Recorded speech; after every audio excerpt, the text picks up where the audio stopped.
Hello and welcome to the Jazz Ranch. If you're here, you're probably a hip cat or a groovy chick. And if not, then you can leave now. I'm just kidding, of course. And I have a quote for you from Irving Berlin, the great American composer. He said this: "Everybody ought to have a Lower East Side in their life." Now, what did he mean by that? In other words, you should experience New York City and the Lower East Side and all the art and tradition of it. And traditionally it was an immigrant working class neighborhood. And it began gentrification in the mid-2000s, prompting the National Historic Trust to place the neighborhood on the list of America's most endangered neighborhoods. Imagine that. At one time it was the cheapest and most dangerous place to live in New York City. But that has all changed now. You have to be wealthy to live there. And I have a quote for you from Art Blakey, the great jazz musician and drummer. He said this: "Music washes away the dust of everyday life." I love that. It's a great quote. So now I have something from Irving Berlin, his great sophisticated song called Change Partners. And I'm going to show you some left-hand techniques. Here we go.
So this is Irving Berlin's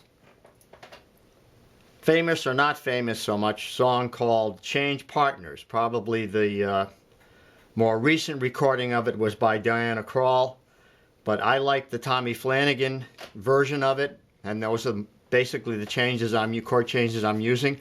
But now, starting out, the simplest way to play your left hand is just to play the bass note, right? One note. You play the melody. The most important thing is the melody. Second most important thing is the bass note.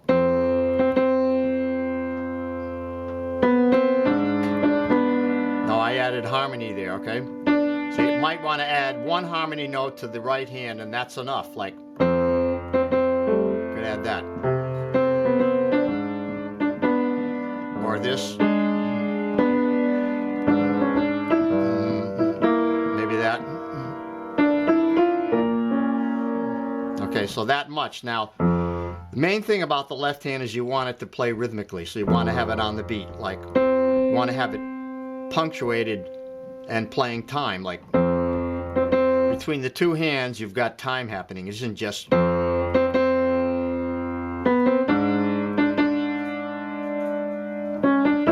So hear the difference? Here's the time. I might even do that.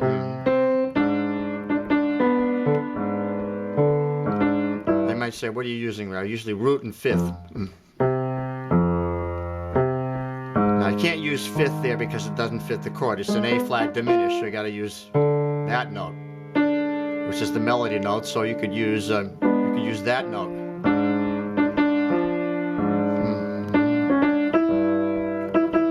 I'm going to double that. Or you could use.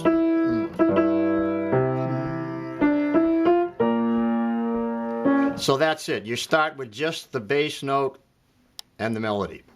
Then you add one note to the melody to harmonize it. Now I'm going to add two notes to the right hand. Now the reason I'm doing that is because I want to keep time here in the left hand, but I want to have more harmony in the right hand. So I'm going to add two notes. So now you say, why don't you add the root? Well, it's just doubling what you already have down here. Why don't you add the major seventh? You could.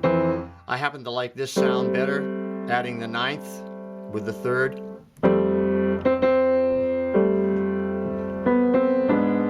There I'm doubling now the bass note. Now there I don't have to double the bass note. That's the C7 with the G in the bass. See, so I'm adding the C and the B flat. There, the melody and the bass note are the same. I'm going to add the fifth and the flat 3 there.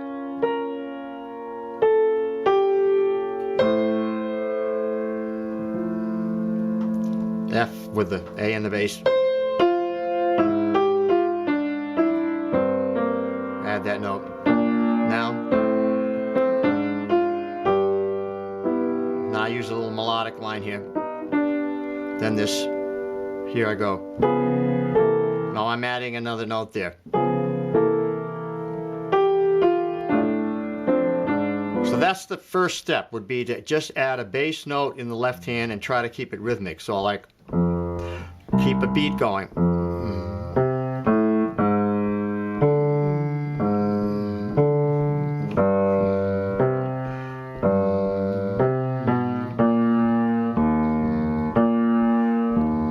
So again.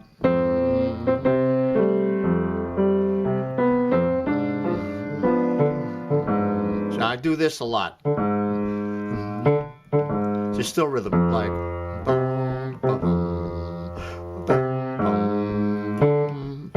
So it's like 1, 2, and 3, 4.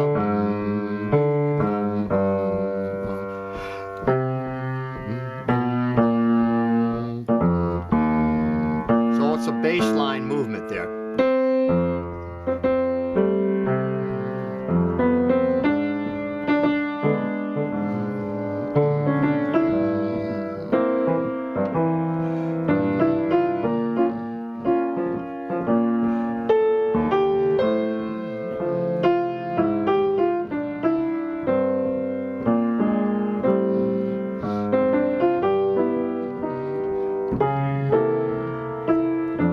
That's step one. That's the left hand playing just the bass note with some harmonies added to the right hand.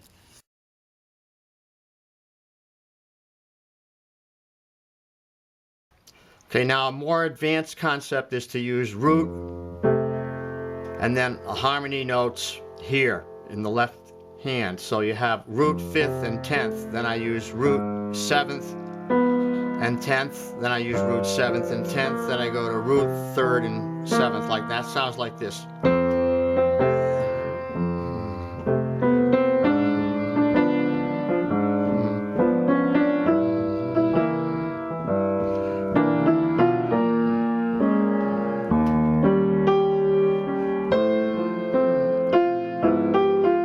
That's what I'm doing most of the time, and this is more advanced. Now you have to have that stretch, but you notice I'm not playing. You can play it like that, or you can spread it like that. You can play the bass note, hold it with the pedal, and go up to the harmony like that. You want to keep a beat going here in the left hand.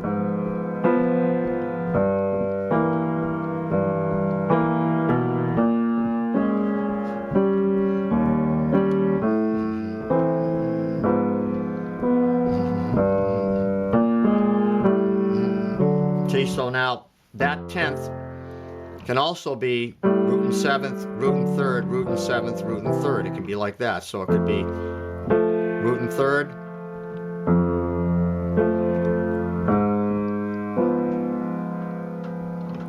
root and 7th, root and 7th. See, so whatever you can do, like if you prefer root and 7th, it'll sound like this.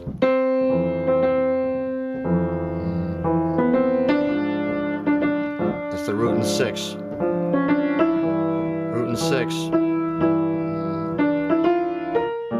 root and 6, root and 3rd, root and 7th, root and 7th, root and 7th, root and 3rd, root and 7th, root and 3rd.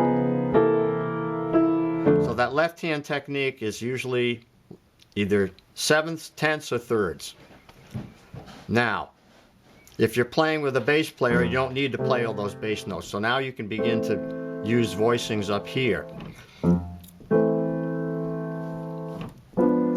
More like block chord voicings, but inverted, like so. I might go like this.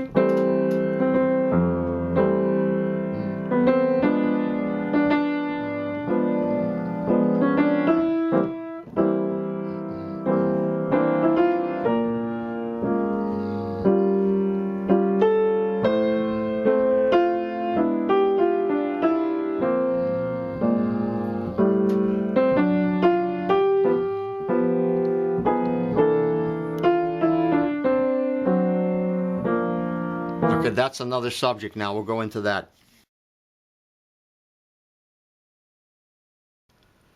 Now, this is mostly an overview. I've had these videos that I show details about rootless voicings. I have a whole series of them if you go to my playlist and look up rootless voicings. But anyway, basically I'm taking the F major chord at the first one, putting it there with the major 7th, the 9th, the 3rd, the 5th there. I take that note out because I'm playing it in the melody. So there's the A flat diminished. Here's the C7 with the 3rd down here. Now I may go to that or this. It's a little more modern, Bill Evans sounding. B flat minor, 7th, E flat 9. Using an A minor 7th. The diminished, A flat diminished chord.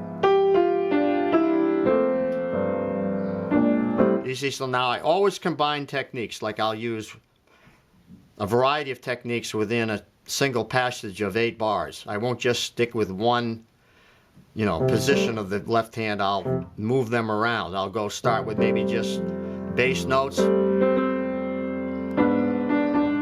the right hand filling in the harmony. Then I'll go to spread voicing. There's a spread voicing. There's a spread. There's a spread. And then I may go up there to a rootless spread voicing. Then I may go rootless here. Rootless.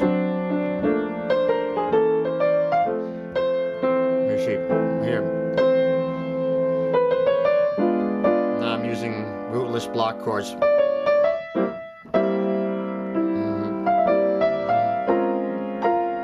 so those positions from here to here are all valid in terms of like how you move the melody around, how you move your left hand around to fit into these positions. Let's look at the 3 now. So there is the bass note, single bass note. There's the bass note with the harmony, like tenths, maybe, you know, a tenth and a third like this. And then there's the rootless voicings up here, or you could use block chords. They wouldn't sound as good. Like a block chord would sound like this. You see, first of all, the melody is in the way of the chord. I'm not going to play it down. I'm not going to play it down there. It's going to sound too dense. I want it. The chords sound the best right in this mid-range between that C and this C. There's where the best chords, close chords, in other words, close voicings, where they're close up, sound the best right in this range. If you get up here, they sound too thin. Down here, they sound too dense. You can't do them down there, so you got to keep them right in this area. So, you know, you can spread them out between the 2 hands. You can use just the left hand to voice it.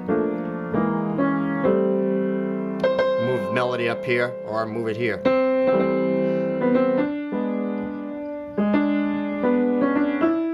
Like that.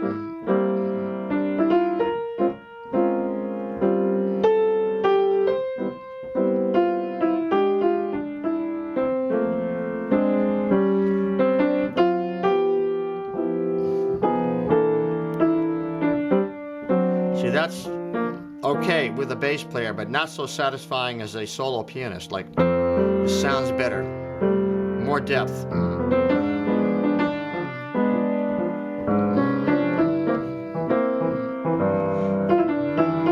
That's mostly what I'm doing here.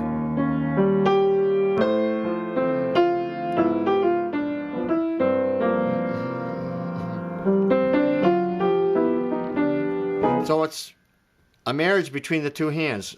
They complement each other. This plays a little bit of inner lines. This plays harmony down here, and then the right hand can take over that harmony if the left hand wants to play a single note, like that. So it's getting used to playing the chords within this range and yet filling it out between the 2 hands. So the spread voicing, I call this the chordal technique, where the right hand plays the chord and the left hand plays the bass note, and I call this the rootless voicing technique, or the block chord voicing technique, where all the chord is in the left hand and the melody is in the lines are in the right. So now when you're improvising, you want to pretty much play block chords or rootless voicing. So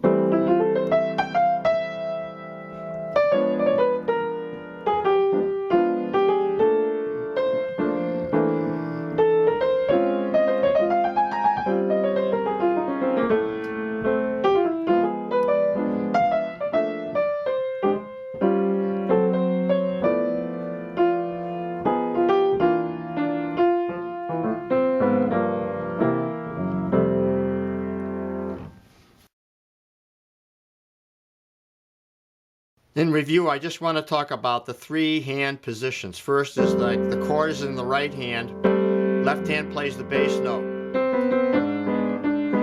Then the second technique is they spread it out between the 2 hands like this.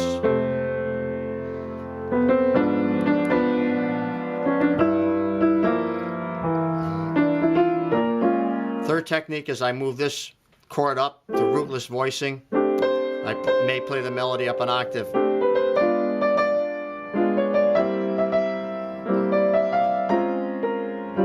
And the other technique I use is the octave and the 7th and the 3rd. So I use that a lot, like if I'm improvising and I want a full sound, because I want a bass note and I want a harmony in there. So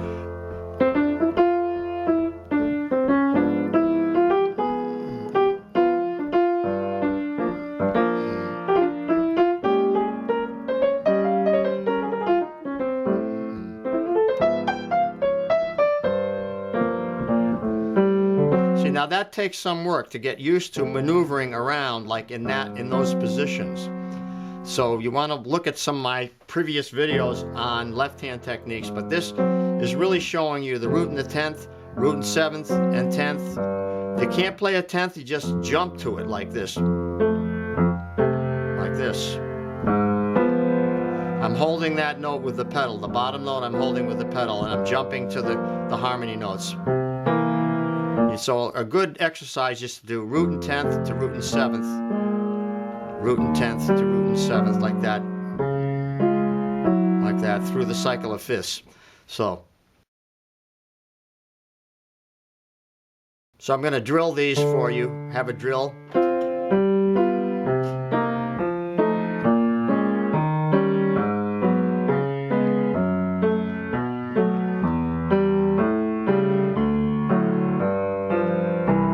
You see, through the cycle of fifths. Now that's root 10th, root 10th, root and 7th, root and 10th, root 10th and 7th, root 3rd and 7th, root 7th and 10th, root 3rd and 7th, through the cycle of fifths.